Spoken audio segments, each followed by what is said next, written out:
Hi guys, and welcome back to your favourite Geek pod. Hello everybody, and thank you so much for joining us here at Shrine of the Geek. I'm Lee. I'm Mikey. And we have today joining us, Mike. We have another one. Yes. Some would say a better one. Maybe. So yeah, Mike is one of my long-time friends. We've been close friends now for coming up to 19 years, yeah. He's got me out of a few sicky situations in our time. Mike's one of my newest friends. Yes. Mike and Mikey, so if any incursions happen... Yeah, this is my why. arm's starting to spark up and feel a little bit warm. Like, just don't touch me, just in case. Yeah, well, I did say to Lee, I'm pretty sure he's not real. Because like you tell me something, a reaction to whatever it was, a show. Yeah. And I'd text you what I thought, and you go, "Oh, Mike's just said that." But it happened once, and then it happened again, and then it happened about 10 times. I'm like, this is weird. Happening in tandem. Yeah. Now it's real. But yeah, so me and Mike, we started... Well, I joined Mackey's and I went Yeah, there shortly after me, back in, 2008? 2008, yeah. Yeah, bloody hell. Last time for murder. Yeah. Long old time ago. Again, another friendship that lasted longer than my marriage. Yeah, so a lot of the things that I'm into now are down to you. Yeah. So you got me into Dragon Ball properly. You got me into Bleach. Yeah, Bleach. Um, Big Bleach fan. Yeah, we can see that on your arm. I remember getting... Which one was it you got when I went? We got the Hollow Ichigo, full Hollow Ichigo, when you got your Joker. Yeah. Bloody hell, that was a long time ago as well. Back when a tattoo cost me 120 quid. Imagine. Yeah. You'd get about half an hour's work for that now. I was in for about 4 hours, wasn't I? Getting it done. Yeah, so I paid for 4 hours, which cost me 420 quid. Fuck. Your tattoos are good though, at least. I only went to keep him company, and then I ended up walking out with a tattoo. The other fella was looking at you, wasn't he? Like, you're a piece of meat. He's like, At least if you walk out with a good tattoo, you're like, all right then. yeah. He said, "What are you into?" And I was like, "Anime." But like me, just got Yeah. shit tattoos for shit money. No, dude, I have got the shit tattoo of all tattoos. I've got the standard early thousands tribal boy band dragon. Yeah. I went nearly as typical and got 2,000 barbed wire wire. when I was 15. That's amazing. No, I didn't. I went straight geek, didn't I? My first tattoos with the kids' names in Kryptonian, Yeah, so yeah. mine aren't shit. Oh, yours are sick. I still remember it. He was getting the mick took out of him about having the kids' names in Kryptonian, and then a customer came up to a till and said the names because he knew the Kryptonian alphabet. That's pretty sick. And he was like, "It's not shit. He knows. He thinks it's good." I was like, "Fair dues." But yeah, so we decided Mike's been asking for ages to come on, and we just didn't know the right thing to do with you, did we? For ages? No, not at all. But I can go now because I've been on. So Yeah. And we often had shit mics that couldn't really. Yeah. But But now we don't. Mike come up with a good idea, and he was like, we should talk about shows that we watched when we were younger that helped shape us. and stuff. nostalgia trip. And I did love that idea straight away. Yeah. It's just mad, isn't it? Because like, if you think about the things that you watch now that maybe even make you a little bit emotional or anything like that, like when was the first time that something made you emotional or something? Do you know what I mean? When were you like ridiculously tied into something I that it was like it affected you? Like my one of my earliest ones was a series called Farscape. And I used to love that. it was amazing. But do you remember the last episode where John proposes to Erin? Yeah. And then that ship, they're on the boat, aren't they, in the sea? And I'm like, what's happening? This was my first experience as well with something being cancelled. Because it was this ship comes in and turns them all both into atoms. They can't return to the ship. One of the main characters is screaming at the camera, and you're like, I had tears rolling down my face. Like, what's just happened to my favourite two characters? And then nothing. Was it about 3 to 5 years later that we got the Peacekeeper Wars movie, and it addressed it and brought them back together? But I was just like, that was my first like proper loss on screen, apart from maybe like Buffy or something like that. I never watched They Buffy. used to love cancelling sci-fi shows in the 2000s. Yeah. But See Firefly. Yeah. Those motherfuckers! but my standard week was Monday to Friday BBC Two, 6 o'clock onwards. Do you know what I mean? So it'd be like Star Trek, Farscape, Simpsons, Fresh Prince, Malcolm in the Middle. BBC Two in the evenings used to fucking go off from about 5 o'clock. Yeah. Obviously, I think my TV time started before Freeview even became like massively distributed. So it was like 5 channels, if you could get Channel 5. Do you know what I mean? And Like, Channel 5 was always shit anyway. yeah. There was nothing on it. It was Even all, Channel 4 was shit back then. Channel It's like decent now. Except for a Brookside. Friday night, 11 o'clock. So Friday night, yeah, when he had like Euro trash on or something. yeah. Other than that, Bonsai. Bonsai, yeah. You ain't watching. You ain't gonna watch anything on Channel 5 unless it was a Friday night. No. And you shouldn't be watching it. Yeah, and you'd have it on like dead low on your telly, and then when your mum With and your dad, duvet over your TV. Euro trash was fucking wild though. yeah, your mum and dad would come stage, you'd be flicking the channel like, send Yeah. me asleep. Literally, Anton was his name. Yeah. Anton something. Yeah. That's mad. That I think the first time I got emotion was The Fresh Prince. Oh, When he was 100%. like, I know exactly what episode "Why you're don't gonna he say. want me, man?" Yeah. yeah, And I was like, 100%. "What the fuck?" But Fresh Prince had loads of episodes which hit different, like... My one, next one to that is when Will gets shot. Yeah, I was literally about to protecting say Carlton. that. Protecting Carlton. And he's like, I saved your life, give me the gun, you owe me the gun. And I was Yeah. just like, shh.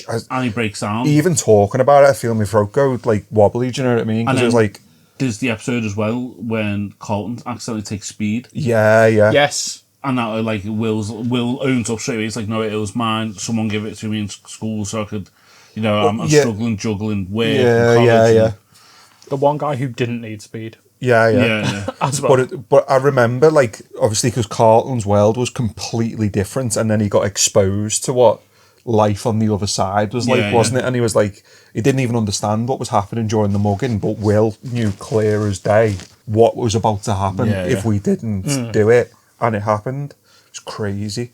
I remember Saved by the Bell did a really shit version of that. I didn't really Where watch Jessie Saved by took the caffeine pills so she could like... Oh, yeah. Because remember I that. saw Fresh Prince when I was young, and then when we were about early teens, pre-teens, when I was like pre-teen, Saved by the Bell, for some reason, Comeback House. suddenly got massive on Nickelodeon. My wife absolutely loves Saved by the Bell. She goes through periods. And it of was like just, the early watching it. 2000s. And for some reason, this 80s show got massive. But anyway, moving on from that, they did a really shit version of that with Jessie and her caffeine pills, and you just like, shut up. You know what? This is very like, you probably laugh. The first time I remember crying was Pokemon. Which one? Bye Bye Butterfree. Oh, yeah. That's a good point, actually. So the remake of the Mewtwo movie. Oh, in the 3D bit. So I watched that with my daughter, Yeah. and it's the where It's Pikachu's trying to wake Ash up and he's turned to stone. I turned around and that was my daughter's first moment of crying because I turned and she just had the tears sitting on her eyelids, and I went, "Are you okay?" And she went, "No," straight away. But I remember when that came out, that got me as well when I was younger. So I was like, "Oh, it's nice that she got triggered by the same thing. She's not a psychopath." Yeah.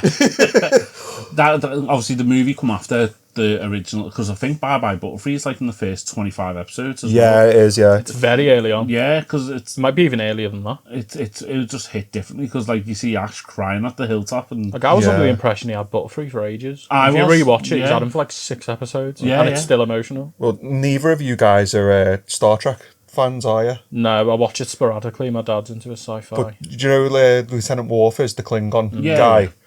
So there was an episode in that he's been like sort of abandoned by the Klingon Empire because he chose Starfleet, and all the team learn that it's this like there's this period in his life that he's in now where he's meant to go through this process with the Klingons. And he's like really stressed out, he's reactive and stuff because he knows he can't go through this ceremony. And then he goes into the holodeck and all his team are there, all dressed in these ceremonial robes, and he's got to do like a walk where they all like electrocute him all the way up, and it's his like rite of passage. And the whole team do it for him. And I remember this emotionless sort of hard ass, and then all this happens, and I just remember just like bursting into tears, being like, it's like people embracing other cultures. Do you know what I mean? It was like that's kind of what like Star Trek was. Yeah. So I was just like, that's insane. And I absolutely loved it. But I think I was about maybe 13 when I seen that. A few of the movies made me cry. Yeah. The Spock dying. I remember being very upset about the Chris Pine one. No, No, the original. Oh yeah, yeah. I've seen all the originals. The original one, Spock dies, doesn't it? Yeah, and then the they flip it, don't flip it, yeah. But to be fair, Zachary Quinto did a good job at tear-jerking me, because Chris Pine saying, "How do you go through life without emotion? I don't," or something along those lines, and Spock says, "Right now, I'm struggling," and I was just like, "Shit." He's a fucking boss, Zachary Quinto. He's fantastic actor. So good. Obviously, I don't really remember. I don't think as a teen, other than watching The Simpsons and Fresh Prince and stuff like that, I didn't really watch much TV. I was always out on PlayStation or whatever. I remember 2 shows in particular always hit hard. Scrubs. Oh, that's not fair, Scrubs. No, like they're taking it too far. Dude, there's episodes in that literally like Brendan Fraser. That episode of him in the is like such a perfect episode about grief. You know what? I watched that for the first time, and I was just like laughing my head off because Brendan Fraser's doing all this. He's just Brendan Fraser's a god, man. He's so good. He was like, and then it comes to the end, and then it hits you. But instantly bored. JD's like, but I remember you telling me like, where are you up to at the series? Because you got me to start it. Because I struggled to get into Scrubs a little bit, really, because it didn't really like resonate with JD. I just thought he was a bit of a silly. Few episodes. And I found it quite a slow burn. And then I must have been approaching that episode, and you were like, "Oh, are you going to watch it tonight?" And I was like, "Yeah, probably 5 episodes." And you went, "Yeah, Sam, I'll give you a ring later." And he rang me, and I think I just messaged back, "Fuck off." I was like, because he's funny in that other episode he's in as well. Yeah. He's like the most likable dude. But I just remember being traumatized by that episode. There's loads of episodes. There's obviously the one where Dr. Cox crashes out. Yeah, because he doesn't get the it's the rabies he doesn't one, isn't catch it? the rabies straight away. There's the episode where the old lady dies, but she's okay with it. Like she knows she's about to die, and she's okay with dying. Yeah, it's the bit in that where she hugs JD. Yeah. Oh my god. Yeah, I was kind of doing all right until then, and then she's just like, "Come here." Yeah. I was like, "Oh, she's everyone's nan." Yeah. This is not nice. Do you want to know the most hard-hitting one for me? Is it still Scrubs?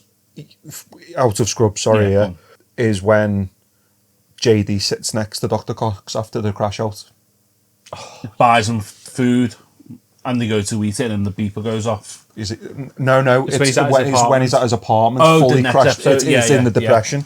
He just talks and he rationalises it and it like sort of sings back to when JD was buzzing that he caught the necrotizing fasciitis. Yeah. And then Dr. Cox comes up with 2 identical patients and goes, "Neither of them have been on a TV documentary in the last week, so you won't catch it." And he's looking at the folders at the end because his patient passes away. And he's like, "I did everything the same.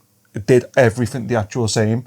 And Dr. Koch just stands in the background and goes, "It was just luck." Sometimes it just happens. And obviously Cox tells him as well, he goes, "Do you really think I wasn't going to keep an eye on you and make sure you've done it all right?" Yeah. And then JD gets to man up and pays it. Pays it forward. Yeah, because no one can get through to him, can he? Because he doesn't want to hear. He's just too strong, isn't he? He doesn't want to hear none of that. But the thing that gets through to him is when he goes, "Oh, I don't care that you did everything you can. The only thing I care about is when I'm as far into my medical career as you are, I want to still care as much as you do right now." Yeah.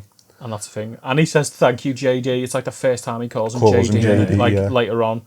Oh, and JD just firms it as well, doesn't he? Because you know how JD is. He probably wants to just leap, but he just goes, "Welcome." It's one time he's chill with it. Yeah. The George one was thingy for me in the 7th season. The elderly man. Yeah. Who's like, he's got no friends or family. And And him and Turk stay with him. Yeah, because they're meant to go for their steak night and they're looking forward to it all day. Yeah, and then all the new ones are like, "Oh, why are they doing that?" Yeah. And I know it's But another show as well. And I think I'm not sure if you've watched this show. You probably have, but I know you have. Smallville. There's honestly, episodes in that very early on as well. Really early on. Oh my god, it'll crush you. Like it's easy to not even look at it as Superman. Yeah. Just look at it as like this kid learning how to deal with having his powers. That's it. Yeah. Obviously, it's a Superman origin story, and it's a really good Superman origin story. Aside from everything he encounters being very early on. Yeah.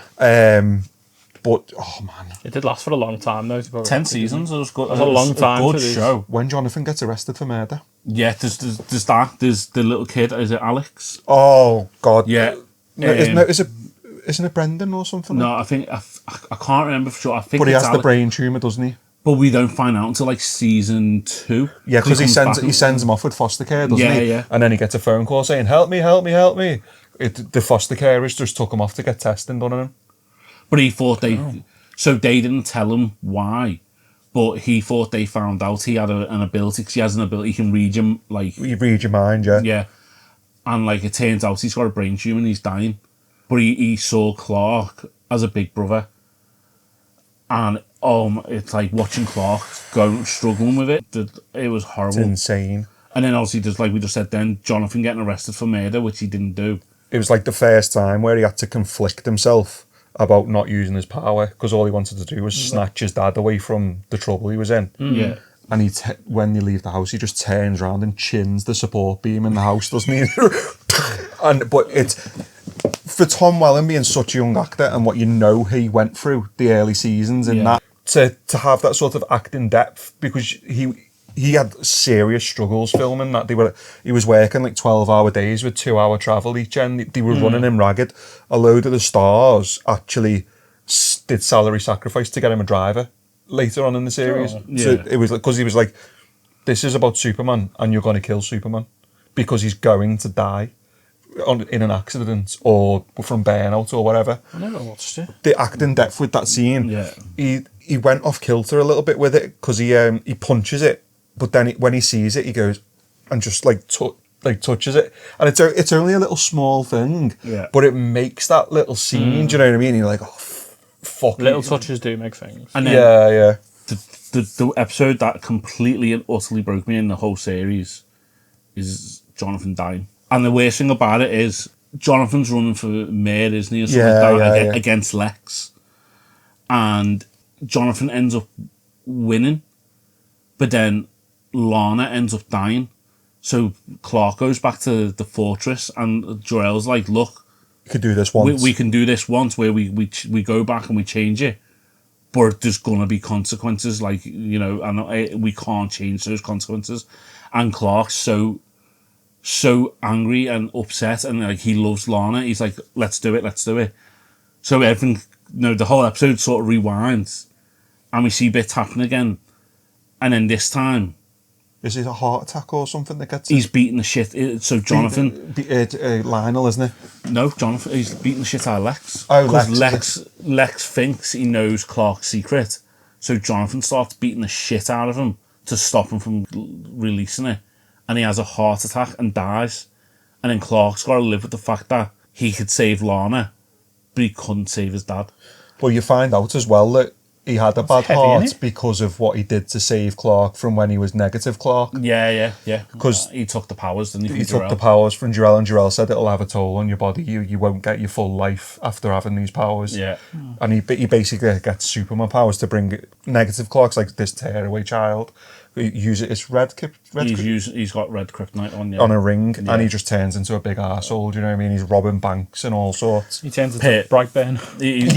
Basically, yeah. Not as bad. Apart from no murder. Yeah, he's like paving at girls. He's doing his X-ray vision and looking at them naked. The people who know, like Pete and that, are like, "The fuck are you doing?" Yeah. But that episode was just when Jonathan died. I remember I was just like, "No, I can't do it." But do you know what? When he says goodbye to Lana. Season 7. Yeah. For all of season 7's sins, it made up for it. Like, season 7's terrible. It's like a filler season. It's like they didn't know what to do. So like, we'll bring Bizarro into it, and then it's the worst Bizarro you've ever seen. And we'll bring Batista in and give him a terrible role. Yeah.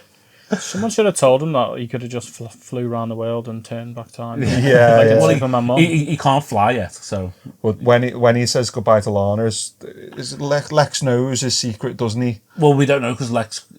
Oh, yeah, because this is the season Lex disappears, isn't it? And the only way to stop this bomb that's full of kryptonite is Lana's got powers, hasn't she? And she absorbs all the kryptonite. She absorbs all the kryptonite, but that then means Clark can't go near her. And they're together at this point. They're together. They're in a full-blown relationship, and you see him like walking towards her, and he's like collapsing. He's like, and she's like, "No, I won't say goodbye to you," and shit like that. Yeah. Yes, and then he kisses her, doesn't he, as well? Yeah. I never saw it on Euro Trip. You should watch it. It's worth a binge. She's beautiful. Yeah, she is. I'm on season 2 at the moment on Netflix. Yeah, it's. So I think I didn't watch it because my sister was really into like One Tree Hill. One Tree Hill. Anything. The parallels between that and One Tree Hill. Anything in the 2000s that involved American young teens, adults, basketball teams, or like 25-year-olds, playing 18-year-olds. I was like, you can all get in the bin. I've had enough of this bullshit. How old was Tom Welling when he got that? He's in his 50s now, isn't he? Is he? So a lot of people going, oh, look how bad he looks now. And you're joking, he's like 50 and he looks great. Yeah. He's just slightly fuller of face. He looked great. I consider that he was basically Kingdom Come Superman in that cross. No, Brendan. But obviously, I know Brendan was, but like when you look at him, the way he's got his chest like massive like that, I was like, it's fucking Kingdom Come Superman, that. Do you know what I mean? Speaking of Superman, I did watch the latest one. What do you think? The other day. We went to cinema, didn't we? I really liked it. I said this, didn't I? Yeah, we liked it. That's what Superman is to me. I am a Henry Cavill loyalist, aren't I? Yeah. When they announced what's his name, David Cornsweet, I was fucking livid. So I said he looked too short, didn't I? And then we looked at the title and he's like 6'5". Bigger than Henry Cavill. Yeah. But I spent every waking moment the second that film was mentioned to the lead up to it. No, bullshit, no. They fucked Cavill over. That guy is Superman. And then I watched it and I walked out, didn't I? I was like, for fuck's sake. And I was like, what? And I went, that was a fucking great film. I really liked it. I think I had a few problems with it, didn't I? The fact that he cloned him, he didn't know who he was. The fact that he could fully clone him, and he's like, I don't know who Superman is. I ain't got a fucking Scooby. Yeah. He was like, he can make pocket dimensions, clone a person, but he doesn't know who the fuck he is. But to be fair, that was your sort of 70s and 80s Superman right there, wasn't it? Your proper purebred farm boy. Yeah. Innocent. That was the thing I liked about him. Innocent. I don't care what the ramifications of me helping this nation are, because like what the Baravia, they were US allies. So when Superman went to help the people that the Baravians were fighting against or trying to conquer, he was like, I don't give a shit. I don't care if you're the ally. They're doing something wrong. That resonated with me so much. I think because Cavill done that though as well. Yeah, but what I can say though as well is that they made Cavill's Superman darker than he needed to be. Oh, yeah. But I was all for that. Superman murdered someone. Clean cut. The guy who had his arm around Lois's neck. He didn't make it through that wall. Yes. He was like sauce by the time Cavill's Superman let go of him, he was sauce. Yeah, because like Lois just like sort of she just takes her arm off and he just goes poof. Yeah. I was like, he's dead. He's not okay. He's DNA. He's really not okay. So and obviously new one, he kind of lets the other dude go into the black hole. And there's been so many like. But he's a clone. Is it like Batman? Is it like, I don't know, I'm not going to kill you, but I'm not going to save you. Is that how you get away with it? Yeah. Well, the thing as well is obviously everybody always had the problem that he killed Zod. And dude, unfortunately, all the cartoons and memes are correct. All he had to do was go. Yeah. Do you know what I mean? And he would have been. He didn't have to snap his neck. Do you know what I mean? I like the message they were trying to go for. No, but the execution. I want to argue. Like, I want to say argue. I just want to put my point.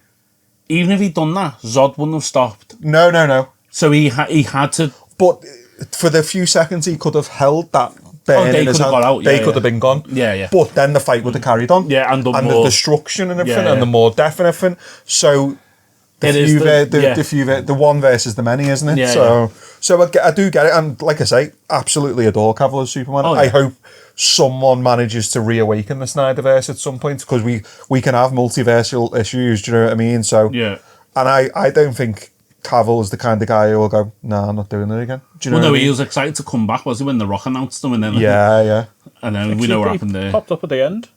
Of Black Adam. Yeah. That was the last thing we ever saw of him. Because I did love that. And because like they teased, didn't they, Black Adam versus Superman? I think it was just hard as what they did to him, where they basically announced that there was going to be a new Superman before telling him. Yeah.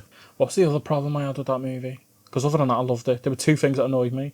Oh yeah, it was just like random metahumans popping up everywhere. Just as powerful as Superman in this. Yeah, they could really go to. I was like, no, the woman.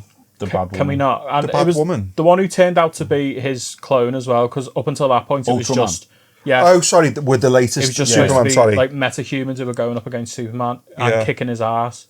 No, but she was like a cyborg or something, wasn't it? Yeah, he put like nanotech in them. The thing is, though, it's meant to be an early iteration of Superman. Like, I'm not saying he doesn't know the full extent of his powers. He's 3 years in, I think. He's 3 years in, but he doesn't know he still doesn't know his full bang for his book. Yeah, I loved it, and they're minor problems. It didn't ruin anything. I love the fact as well. They've just announced Blue Beetle's going to be in Man of Tomorrow, and it's Fingo again. Oh, sick. The kid from Karate Kid. I can't remember his name. Sound.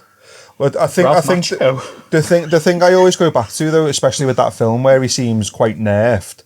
Do you remember Justice League Unlimited, where he's going against Darkseid and he says, "I feel like I live in a world made of paper, and I can't fully let go. But you can handle it, can't you? What we have here is a real occasion where I get to cut loose." So there's always this thing that Superman's always actually holding back. Because he knows, like, if he you remember when he's fighting Zod in the Snyder, when he just go like that in the air, you see the fucking sonic booms and shit like that, which causes destruction all around. So he's actually nerfing himself, or actively nerfing himself all the time, because he doesn't want the fallout around him. So that's how you can get away with it, because it's him actually nerfing himself. Yeah, I think I felt that about the latest Superman. Yeah. But I didn't, when I thought about it, I was like, I didn't bring it up as a gripe. I was like, he feels really nerfed here. Yeah. But then one of the issues why I never really got into Superman was that I think he's too strong. Yeah. So if I'm watching a movie where they're not making him as strong, why am I then moaning about that? Yeah. It's very peevish. And I like the fact, I do ultimately like the fact he struggled. I like the fact Lex could get over on him. Yeah. In a believable way. Nicholas Holt's Lex, by the way, is spot on. He's such a little incel. I loved him. So underrated as an actor, Nicholas Hoult is. Oh, yeah. Absolutely underrated. Like, it all came down to him being jealous of Superman. Yeah, 100%. But it worked. Yeah. Yeah. It was all right, yeah, fine. That's the thing, though, isn't it? Like, that's the way it all stems to it. Even in the comics, Lex I can't do what you do. Yeah, and I don't like that. It's a spoiled child syndrome. Yeah. But it's also Lex doesn't like the fact that he could be a god among men and chooses not to be. Yeah. So it's just crazy, isn't it? I was one of the very few people who argued that Jesse Eisenberg's Lex was okay. I know, I thought he was okay as well. But compared to Nicholas Hoult, it's the miles apart. There's miles apart. Yeah. I went to see Supergirl. You did? It wasn't terrible, you know. It was a thoroughly enjoyable movie. I've heard very mixed things about that. Yeah, but the mixed thing, all the negative things I've seen are from people who like, oh my God, women shouldn't be allowed to be like this. A lot of it's... that's the thing. When you see a woman-led thing now, I kind of don't take every criticism at face value. A lot of people's job these days is to diss stuff. It's never to boost it, isn't it? Do you know what I mean? That's why Christopher Nolan wouldn't allow streamers early access to Odyssey. Yeah, I'm desperate to see Odyssey now. Everyone really apparently is a massive Odyssey book fan. They've read it. They know all the mythology. And they're very, very adamant that the only mythological Greek people are represented accurately in a fucking myth. Dude, so I remembered a small snippet of the Odyssey from when I was a kid, and it was remember when there was like the old Clash of the Titans films where it was like real crabs walking around, like proper green screen stuff, and I think there was something there, and it was like they hid under sheeps or something like that to get away from a giant, and then it was Jason and the Argonauts, something. Yeah. Which is my thing. Them old movies, Jason and the Argonauts. They are cracking, aren't they? Clash of the Titans are the original, because the new ones can get in the bin. But yeah, so I'm going to go and watch the Odyssey. But Supergirl, really, really good. Jason Momoa as Lobo.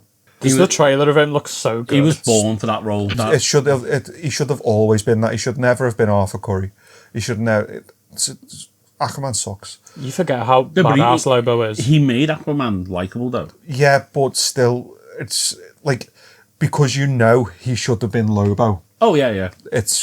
But this film, really, really good, and it was a very, very distinct sort of polarity between her and Superman as well. Yeah, she pops up at the end of Superman. I've seen it briefly.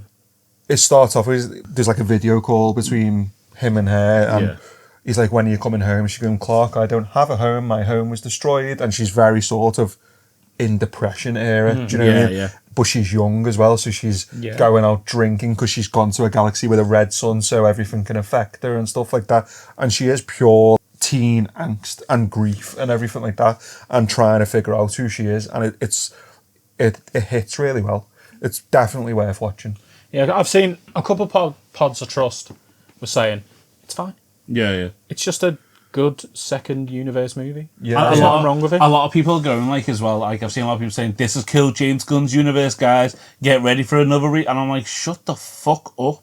Yeah, I know you can't listen to people No, because the I know problems that. was Supergirl had a piercing, and you're like, how's she got a piercing? No, she's on a planet with a red sun. It's like the argument. She got it done there. It's like what's the argument on? You're not acting in good faith if that's your point. But it's like the Big Bang argument. How does he clean his suit and all that? Like I can't remember what the argument Flies was. closer to the sun. Yeah. Kryptonian laundromat. Something like that. Yeah. The bottle city account. He goes to the bottle city account and does it there. But what people need to remember as well, they may not like the James Gunn universe. They may not like, or they may like certain aspects. They may not. Everything involves a multiverse. So the Snyderverse could come back because the rights to Superman aren't particularly owned, are they? No, like some of the Marvel stuff has been. So anybody can make a Superman movie if they want to. The whole point of comics as well is like there's so many different iterations. Well, yeah. Isn't it? Like it happens all the time. They just need to make sure if they're gonna go the multiverse route, they do it fucking good, unlike Marvel. Yeah. Like you're never going to go 20, 30 years without a new Superman a new Batman because it's just a story people want. I really liked, even though it was tame really until the end, was Brandon Routh's Superman. Yeah, it was a very, very tame movie until the last bit. It was meant to be like a sequel to one of the Christopher Reeves ones. Yeah, that's why they picked him, wasn't it? Because he looked like looked similar. Yeah. I remember the fact you told me about that. Like they had to edit him out. Oh yeah, his penis was too big for the suit, so they had to edit it out. They had to like. Oh, he's got that gorgeous wife. Yeah, he was in Dexter and stuff. And kept her when he was skint. Damien Dark. I quite like Brandon Routh Superman as a Superman. I like Brandon Routh. Even if I didn't like that movie, which I didn't. Like I've seen Brandon Routh in like quite a lot of things. So obviously Damien Dark. He wasn't Damien Dark. Not Damien Dark. What was it? It was like that Ghost Hunter. No, the Ghost Hunter, the movie he did. There was a film he did, and he was like a paranormal detective. Oh, I don't know. And it was something along the name. Yeah. Damien Dogblood or something crazy. Awful. They can't really nail action, like horror. It was very much like detective in the Constantine universe. Yeah. And it was awful. And it was immediately after his Superman film, which was a flop. Yeah. Why can't they nail that type of movie? I don't know. Like with Solomon Kane and Seventh Son. Jonah Hex and stuff like that. Jonah Hex had the right to be amazing as well. All their movies should have been boss. I'm quite fond of Solomon Kane, actually. Solomon Kane's not bad. But it's like Brandon Routh, everything I've seen him in, so a Superman, DC's universe, like Legends of Tomorrow and stuff like that. Even in The Rookie. Rookie, he is a cunt. He's a proper racist cop. Usually we don't use that word on this, but that's the one word we don't use. No, but for this, it's the only way to describe him. He's horrible. He is horrible in that, and he's amazing. As an actor. To see him as like Superman, and then see him as I know he's the Atom, but what's his actual name? Oh, I can't remember. Well, whoever he is. On Legends of Tomorrow? Yeah. Like he's dead happy and chirpy, and then see him as this cop who's racist. Oh my god, it's amazing. I never watched so much of those stuff. I think the only one I got into was Green Arrow. We enjoyed it to season 4, didn't we? Yeah, even then I was like, okay, I'm done now. I had lost me when Diggle killed his brother. That was when it lost me. I think that's season 4 because it's when they brought Ra's al Ghul into it, and I was just like, nope, Ra's al Ghul's a Batman villain. What are you playing at? I think it wasn't as good as when Manu Bennett left. You met Manu Bennett, didn't you? Yeah. Even John Barrowman was bossing that. John Barrowman was phenomenal in that. Was he like the Black Arrow or whatever he was? He was the Dark Archer, the magician, Malcolm Merlin. Because wasn't he the first villain, or was Manu Bennett? Yeah. The first villain, and then Manu Bennett was the second visit. But Manu Bennett was in season 1 because he was in all the flashbacks. Yeah. Because doesn't it open with his mask? Yeah. In the Arrow. So basically, the mask isn't his one, is it? The mask on the beach originally is his mate's. Yeah. His kid's godfather or something like that, and he had to take him out, didn't he, on the island? But obviously, Manu Bennett's character is Deathstroke. And he was just such a good actor. That was another season that had a really horrible fucking episode, and we both were like, "Oh my god, Moira, yeah." Didn't we watch that together? Yeah. Oh no, I watched it and then I came to yours and made you put it on. Yeah. Watch it again. Honestly, I was sat there watching it. You would have watched this week. So like Deathstroke, obviously, because of what's happened on the island. Have you watched season 2? Yeah. So you know, like, and then he kills his mum in front of him and in front of his sister. We were just like, but it's weird the way she gets up and goes, "We both know that neither of my children are dying tonight, Mr. Wilson." Yeah. And then your mother has more honour and more courage than you ever did. And then like, and you hear him go, "No!" And falls to the floor. Manu Bennett is a fucking bad man, you know.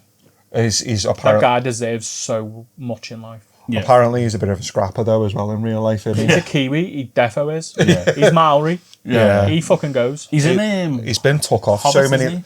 He's been took off so many listings because he's been in trouble with the police for fighting and stuff like that. Yeah.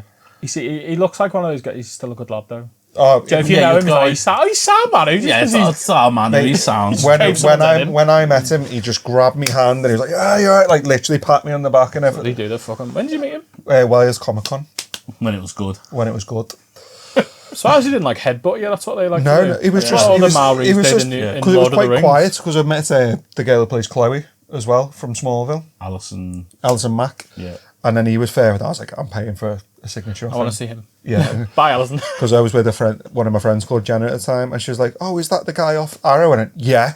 Just walked on, As on the I like Defiler. proper snotty there and went, "Of course it fucking is," and walked off to him, and he was like, there was no one in his queue because it was like early on and we'd done the early bird. He was like, "Hey mate, you all right there?" And he's like, "What are you doing today?" And he sat there and spoke to me for like 2 or 3 minutes. He seems like a cool guy. He was genuinely a lad. Do you know what I mean? He was Kiwis are sound. fucking sound. He was. Especially the Maori boys. You've met a couple of like actors, haven't you? Like Yeah. I've met a fair few. I remember you were like so excited. You were meeting Alison Mack, like he was giddy. She was like my crush. She was my teenage crush. Well, Well, I love you. dude, when I met her, I couldn't speak.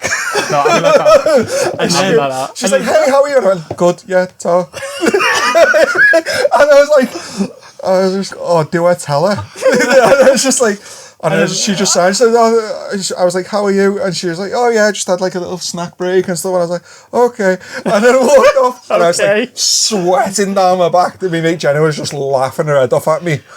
And then about 5 years later, all that Nick stuff comes out. Nixim stuff. She was part of that cult, wasn't she? The one who was abducting women. Yeah. They weren't abducting them, they were indoctrinating them. Yeah. So he was gutted. He was like, I remember being in my flat with my signed picture going. He was fucking. Can't keep it down. I was wondering if that was the one. He messaged. He's obviously. It all come out. We'd shared it amongst our friend group and that, and then he ripped it up and just took a picture of it and sent it to me. And I was just, "Oh, Mike's not taking it as well." But you can't keep. Why did you do it? Like I got rid of my Lost Prophets albums. Oh yeah. You know, you can't keep certain things. No, I got rid of all mine. I smashed mine up. And I love that Liberation Transmission album as well. That went right in the bin. It's just crazy, isn't it? It's like all the shit that comes out these days with celebrities. Everything's just. It's high exposure now, isn't it? Yeah. It really ruins your nostalgia. All the eyes are getting opened onto everybody's little indiscretions in the past. Yeah. Nowhere else as well about Arrow.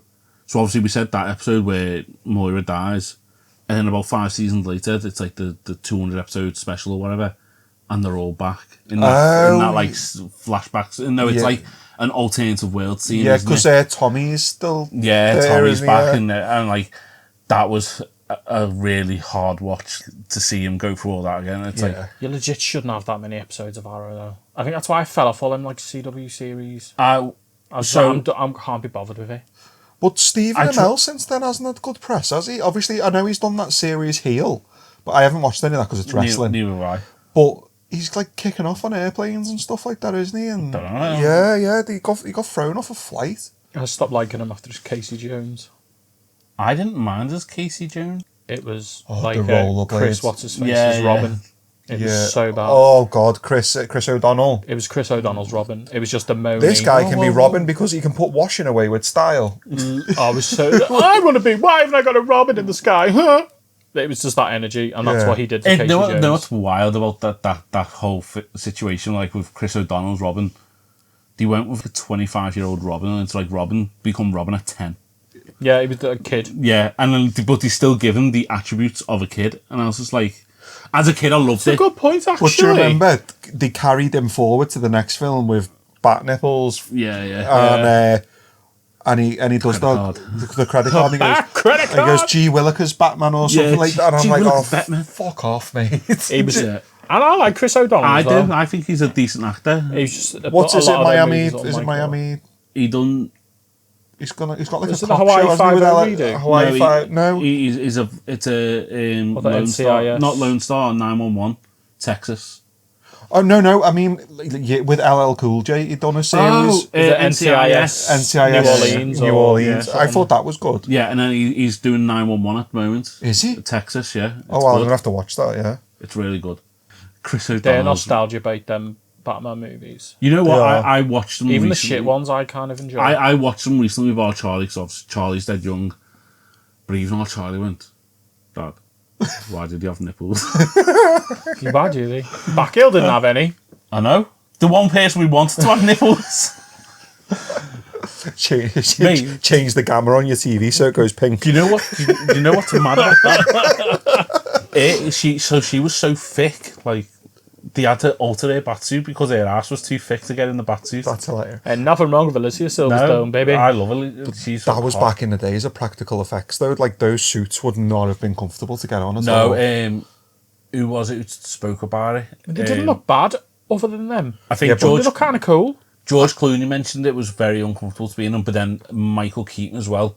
He literally had to. He couldn't turn his neck. He had to. Well, that's why they did the Dark Knight. He said, I want to be able to turn my neck. In the Flash movie. He made it work though, Keaton. Because whenever he did turn, he turned with his whole body. Yeah, so it looked purposeful. He looked like he was kicking off. Like, what? And it just worked. And it's just because he can't do this. What? Yeah. So he Keaton has all you can just imagine the second he took the boots off or anything, just water pissed out of it or something. Do you know what I mean? Ryan Reynolds mentioned it as well, didn't he? Like when he was in Deadpool, he said like the human condom. Yeah. His one does look uncomfortable. Yeah. But did you see? It was Anthony Starr was talking about his Homelander suit, and they've put like little tubes through the suit to cool it down. So between no, not for hydration. They pump cold water through it. Oh, so it's like a cooling radiator inside the suit. Yeah. And then when they're on a scene, they just unplug it and No, what I love as well. So like there was I watched an interview of Anthony Starr and Jensen Ackles, and they're like they're talking about Jensen Ackles getting into shape and that and growing a beard, and Anthony Starr just goes, Why didn't you just ask him to make it in the suit? And he goes, what? Look at my suit and then look at me. You could just see the realisation in Jensen Ackles' face. He's such an Aussie though, Anthony Starr, because he's such a piss take. Doesn't he do it as well? Well, they were showing Jensen Ackles' previous thing, like some kind of embarrassing thing, and I was like, fucking show me that again. The hair thing, and he's like, can I keep that? Yeah. I do like to watch his bloopers when I feel a bit low. Well, like just when he's getting on it, because he's scared of heights, and when he's going up on the thing, he's like, fuck my life. Fuck off, you can't. That was a prank they played on him though, wasn't it? Because he didn't even have to go that high. Yeah, he had to go for like a few feet off the ground, just having touched down or something. You got me into Anthony Starr with Banshee. Oh, have you watched Banshee? I've seen bits of it. I've got season 1 and 2 on my Prime. I bought them, and it's one of the best shows I've ever seen. Like it's phenomenal, absolutely phenomenal. I think my dad used to watch it, and that's when I seen a few things. We were talking about Anthony Starr the other day, weren't we, about the possibility of him one day being Wesker. He needs to be given a Wesker role in a film. That would work. Well, he said it as well himself because he's a big Resi fan. Yeah, so. But like, there's someone's I had the picture the other day, and like when Homelander's sitting there snarling one of the things, they've changed it to the Wesker from Resi 5, the suit and the glasses, and I'm like, that guy. That's the guy. That's the guy. I always thought he'd be a good Constantine. No, Matt Ryan's the perfect Constantine. They're not going to get him back though. I like Keanu. No, he would. I like Keanu. Yeah, but they won't use him. I reckon he would. The show didn't do well enough.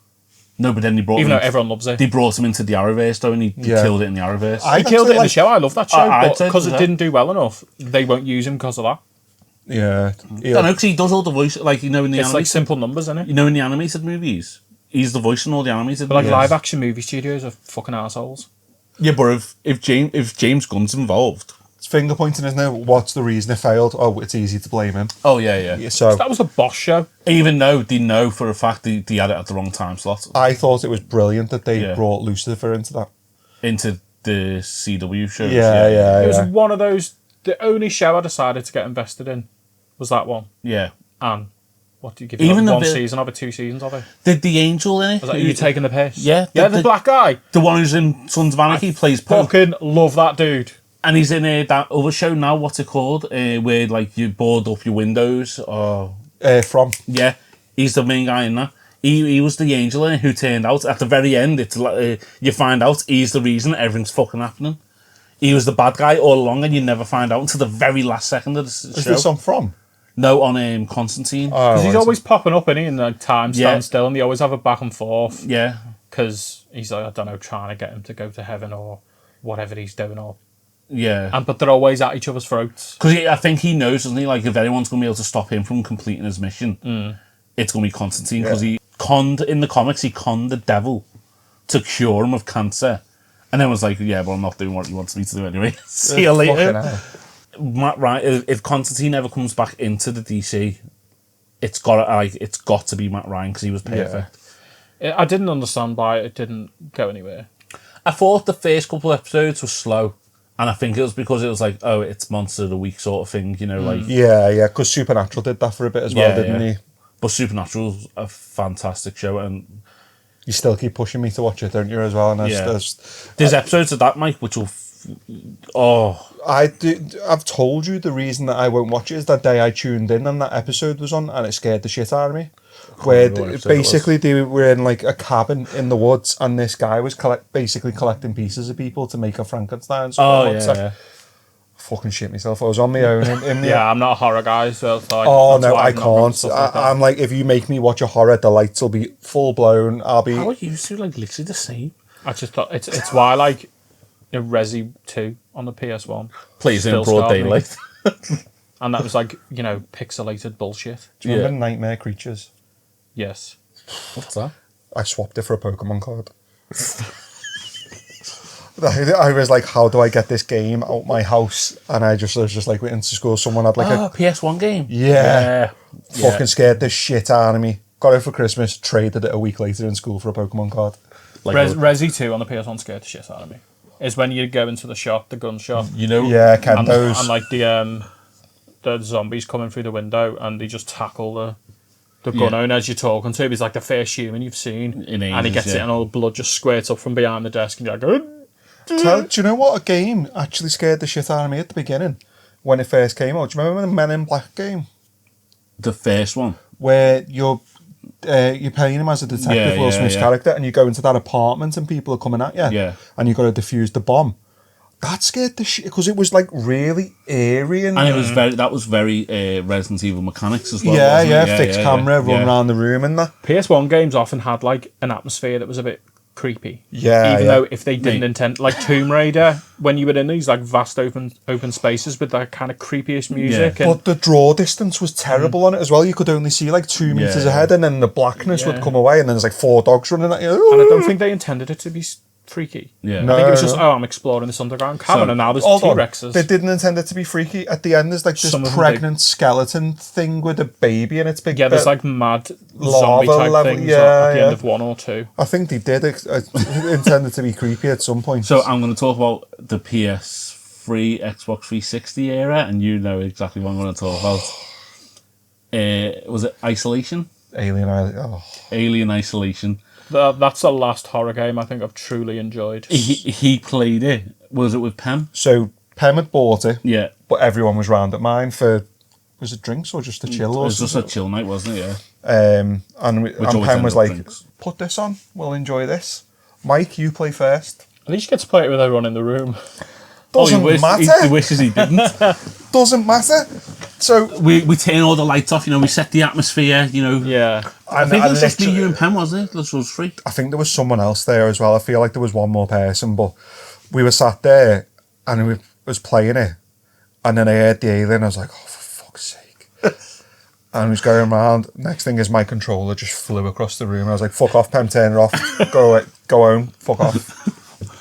Them fucking robots and that were freaky. Jump scared them, it proper jump scared them. That alone, the bloody alien. The big yellow robots with the... Oh, the humanoid I know, things. the synths. Yeah.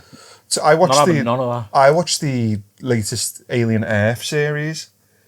I couldn't get with it. Because we went and watched Alien...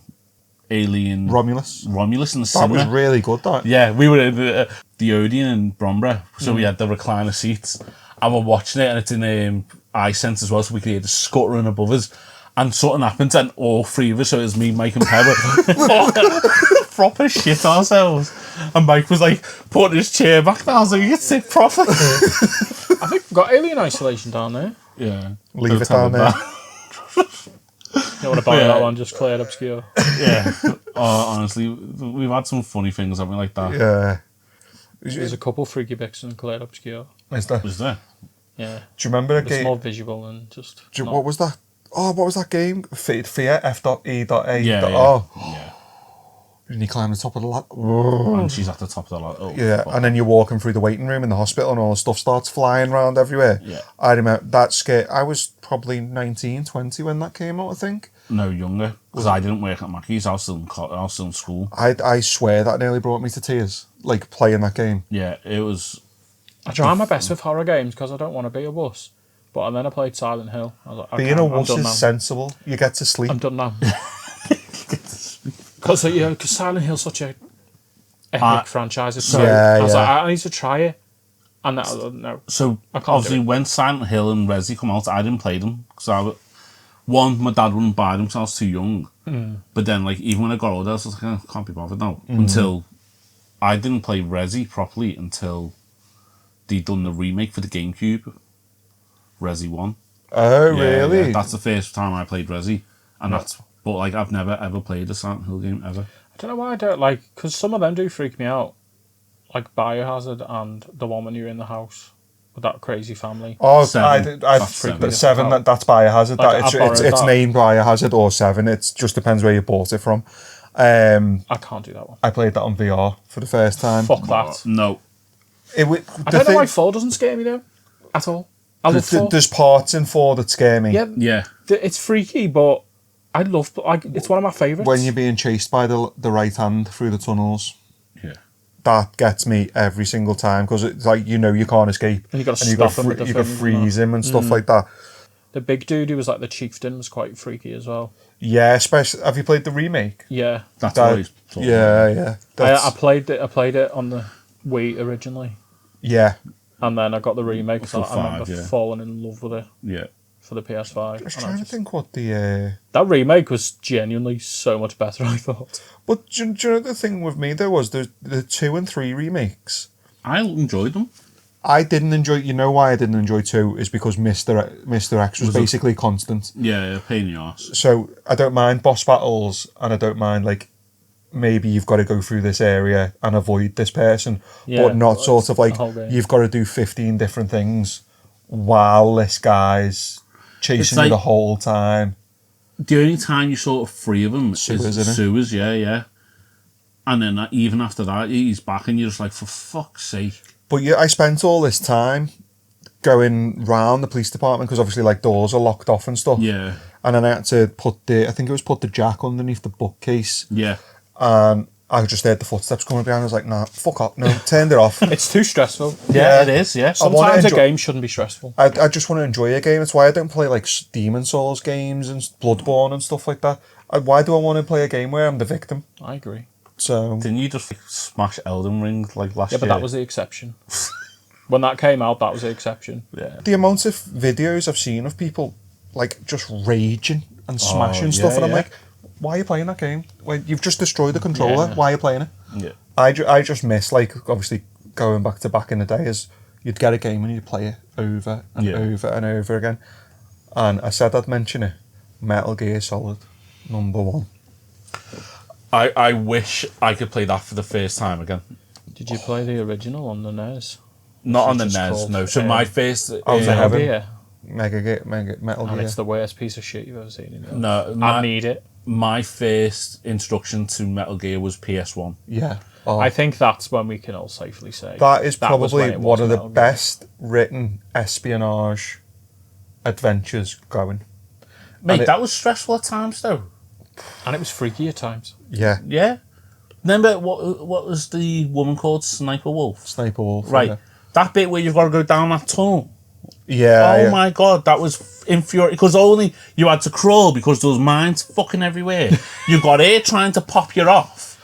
I honestly always did. When Meryl's on the floor bleeding out. Bleeding out. Yeah. That was one of the ones like but that. What you forget is you had to leave her and go back and find a sniper rifle yourself. Yeah. Yeah.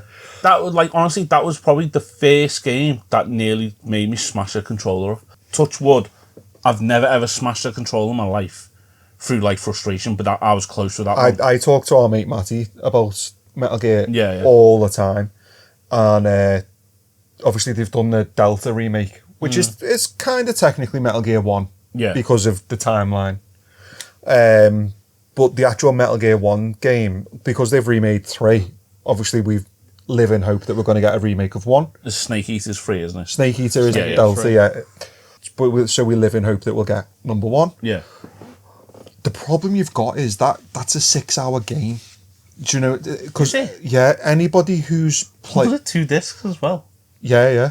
But it was 120 meg discs. Yeah. Do you know what I mean? There's a lot into it for PS1 era. Yeah. But if you think about it, anyone who's going to buy a Metal Gear Solid 1 remake is someone who's already played it. Yeah.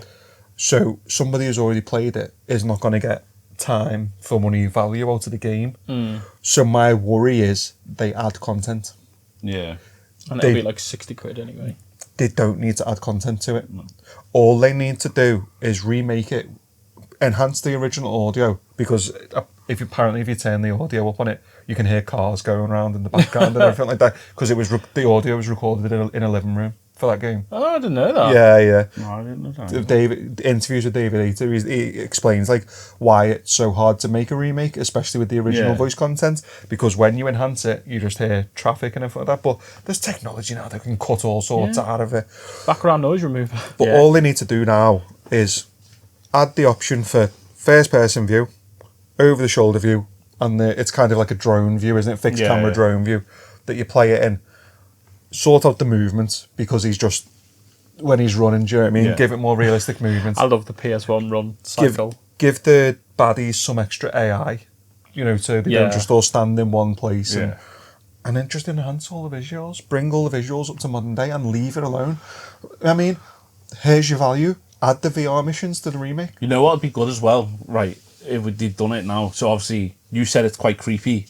The Psycho Mantis battle. He can fuck off. So obviously... How are you going to change your controller? Exactly, that's what I was going to say. Obviously, back in the day, if you didn't know the little trick to put your controller into slot 2, so it didn't know what you were going to do, it was a pain in the arse to kill, wasn't it? There was ways to do it, because I didn't know to do that. Well, here's one for you. Dumbass me nearly got rid of the game because I couldn't find the CD case for in the game for Meryl's codec code. Because remember, the kernel says you need to get in touch with Meryl via codec. Her number's on the back of the CD case. Not thinking the actual game case. Yeah. And it was I'd left it alone for 2 weeks, and I picked this game up, and I was just like, I'm going to sell this. Do you know what I mean? And I looked on the back, and I went, I think I was 12 years old, and I just went... It was Kojima really laying down his or just all fucking with people's minds. Yeah. But honestly, this day and age, how would you do Psycho Mantis now? If you can't, because technically, I know you can get wide controllers, but you can't really switch them from one player to 2 player anymore. Well, obviously they'd have to edit that bit up, but maybe it's just a case of connect a new controller. But then if you've only got one controller, you can't do that. You're gonna have to struggle. Maybe just do something with the touchpad. Yeah, I was going to say that move it to the D-pad. You have to use that D-pad instead of the just reverse the controls. Reverse the controls on the player. So up, down, and all that is triangle, square, and all that. Or turn your pad upside down. Yeah. The Switch got a sensor on it. Yeah. The Switch done it with Pokemon to evolve in K. Yeah. Yeah. So, but That's a very limited bit of hardware. Yeah. I mean, like I say, to add value, if you want to make it a £60 game, put the VR missions on it, because the VR missions were a separate game. Yeah. So there's the value. But this is the problem, because so many people want remakes. We are in absolute remake heaven now. But they forget how short these games were. They weren't really long games. I think we think they were longer because we couldn't do them. Yeah. And not just that, we were in school as well. So, like, you know, we spent 6 hours a day in school. We had limited time on our consoles because our parents were like, no. You'd get like an hour or go touch grass, come have your tea, go get a bath, whatever. Obviously, it was longer back then, so... And there was no trophies or anything. There was no... Like, if you weren't really enjoying a game, there was no reason to replay it. But, so, like, my first sort of version of a trophy was, with Metal Gear, was your save file rating change colour every time you completed it. And some arsehole in school, talking to you, Craig Burns... Yeah, Craig. Told me that if you complete it so many times, you get gold rating. Never happens. So I'm sitting there like 10 weekends straight. How many times have I got to complete this? To be fair, game? that does sound like something Metal Gear would do. Yeah. But it's like, remember the myth, like if you complete Tomb Raider, you get a naked Lara Croft at the end. And yeah. You know, like it's like man reading your fucking memory card. Yeah, oh yeah. So you played 4 hours on Crash Bandicoot. People going, how did Kojima come up with Death Stranding? And then you go, just play the old Metal Gears. He was trying to fuck with people. Yeah. 40 years ago. Well, have you seen that the latest Death Stranding, there's like a ship on it, and the head of the ship is basically Metal Gear Rex. Is it? Yeah. It comes out of the whatever the oil slick is. I've not played the Death Stranding games, but I've seen like clips. They're very complicated. But this ship comes out on the second one, and basically the front of this ship is just Metal Gear Rex. Death Stranding's the one with Norman Reedus. Yeah. The one that really should be a movie and not a video game. Yeah. Because if you just watch a lore video about it on YouTube, and you will be entertained. But if you play through it, like some people like it. Have you got it? Yes, I've got the first one. My whole thing with it was the advertisement for the first one. I don't think it was advertised and marketed very well. No. Because it just come across as Amazon delivery guy simulator. And I'm not being funny, it is that. I know people who like the game defend it, but that's the game. It's more like Vista. It's essentially Vista points. You're trying to link up Wi-Fi and carrying a baby with you. But the story behind it's really quite good, but it should have been a movie. Yeah. Or a TV show. Well, hasn't the second one got like Mads Mikkelsen in it? Or is it that the first one? The first one. And then, but it's got like an all-star cast, hasn't it? Yeah, like Chloe Sevigny, I think. I seen the trailer for the second one's got like... Dakota Fanning or something. Yeah. I seen it and I was like, that's insane, that. Before we finish, talk about anime quickly. Bleach.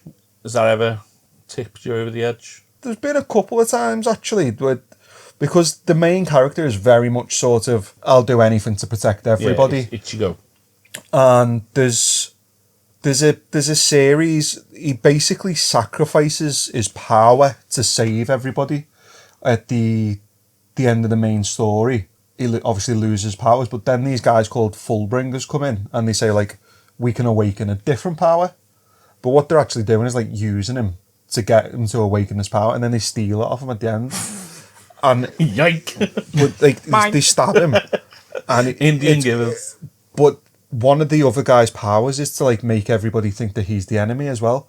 So he's like sitting there trying to save his friends who are all attacking him. And then he loses his powers, so he can't even fight back, and everyone's stood around him.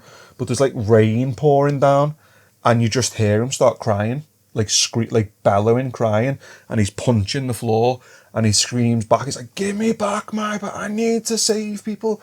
And then all of a sudden, you just see a sword stabbed through his chest, and it's all the people from Soul Society have actually banded together, put all their power into this like soul sword to give him his old powers back, and then it just all kicks off. And that was the one part that sort of got me, because I was like, fuck, he's losing everything, do you know what I mean? So it's been recent for me to getting into animes, really. Yeah, but you've got a good start though with Dragon Ball. There's Dragon Ball. There's an episode in Dragon Ball, to be fair, that will upset you. I think I'm 40 in. As Dragon Ball. Yeah. He's going up the tower that the Red Ribbon Army have. He's just beat the Murasaki brothers. Has he met the Frankenstein fella? Yeah, he's just now. He was like the android on the 8th floor. Let's just say if you're emotional. But yeah. I genuinely love that show. And this is the cutesy era. Yeah, it is. It's just whimsy. It is. See, but like, you know, it blew my mind. It's about to get serious. Like. Bulma keeps flashing everyone. It's very weird that like it's cutesy as fuck, but it's so like that's racist. That show. Yeah. Oh God. Yeah. But the way they draw black people on that show. What? You know what? Wait till Z and Frieza comes along and literally just announces, "Go and do as I say, monkeys." It's like, so wild. Like even the ones who are supposed to be like Middle Eastern, like the accents on them. Yeah. Yeah. The Africans in it and stuff have all got like big red lips and They've stuff like that. They've literally got like circular pink how did lips. they get away with doing that? Do you know what I mean? Like, different time where people obviously didn't complain about shit, every single thing. Maybe there wasn't that many black people in 80s Japan. So like, I imagine there probably still isn't, to be honest. I mean, that show didn't get over to like the US and the UK until like the mid-90s. And it was from when they did Dragon Ball Z, that's when Dragon Ball came over to the UK. So harkening back to like when we were kids, like my evenings when Cartoon Network. When once we got, was it not Sky, was it NTL? I don't know. Right? What was the other thing? We still got an NTL like old box set which is on. That was the other version of Sky, wasn't it? I think that was before Sky. So we had that, and Cartoon Network was on that. Yeah. And Dragon Ball Z was on like Friday 9 p.m. No, Dragon Ball Z was like before Sky. Like 4:30 it was on. Bloody hell. Dragon Ball Z was on, and I used to make a deal with my brother that he'd let me watch Dragon Ball Z, and then he could have choice for the next 2 hours because I just wanted to see Dragon Ball Z. Yeah. And then on a Sunday it was like reruns. Remember, like Sky One had the Pokemon reruns. It was all the episodes that had been on the week on the Sunday. So if you hadn't caught them all, you could just watch it all then. And that was my weeknights. Like I'd rush home from school to make sure I made Dragon Ball Z. Yeah. So mate, there's been episodes of Demon Slayer that have hit me. Like, oh man, when I can't remember all the names because I only recently watched Rengoku.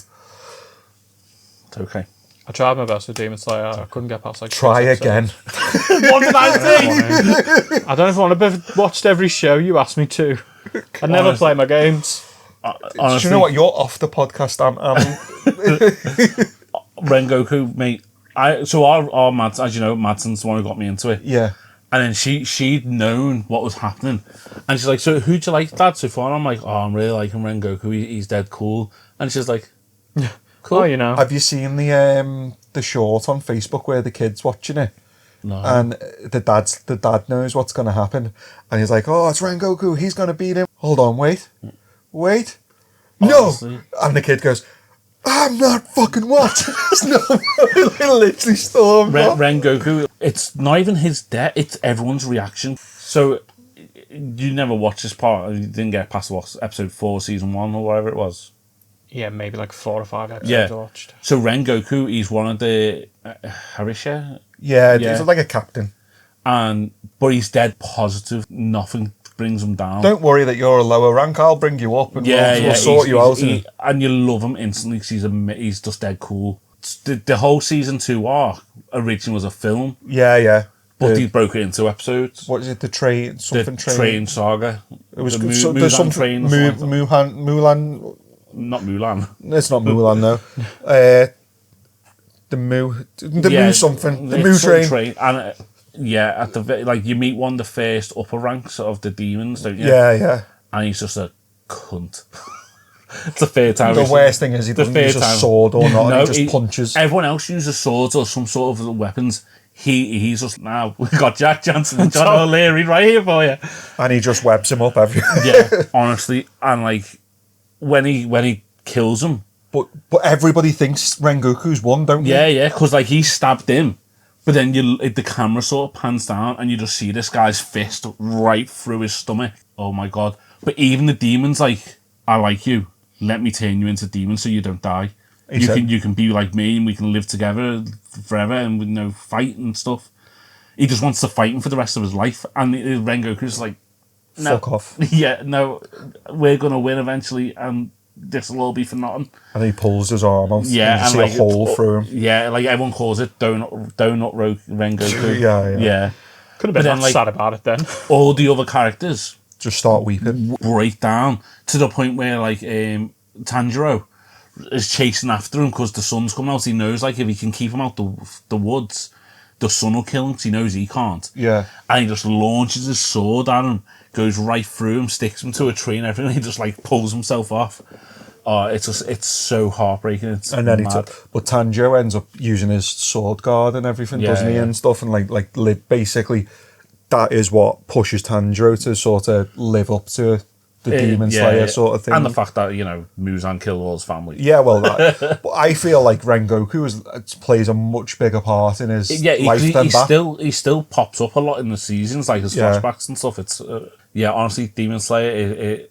If you can give it another go, give it another go. Give it. I've got a big list on Crunchyroll at the minute. I'll add it to your list. It's getting bigger. I'll add it to your list. I think after I watched Attack on Titan, I was like, I'm really done with being emotionally fucked over by animes right now. Attack on Titan, I'm on season 2, can't remember what episode, but I thought season 1 was rough.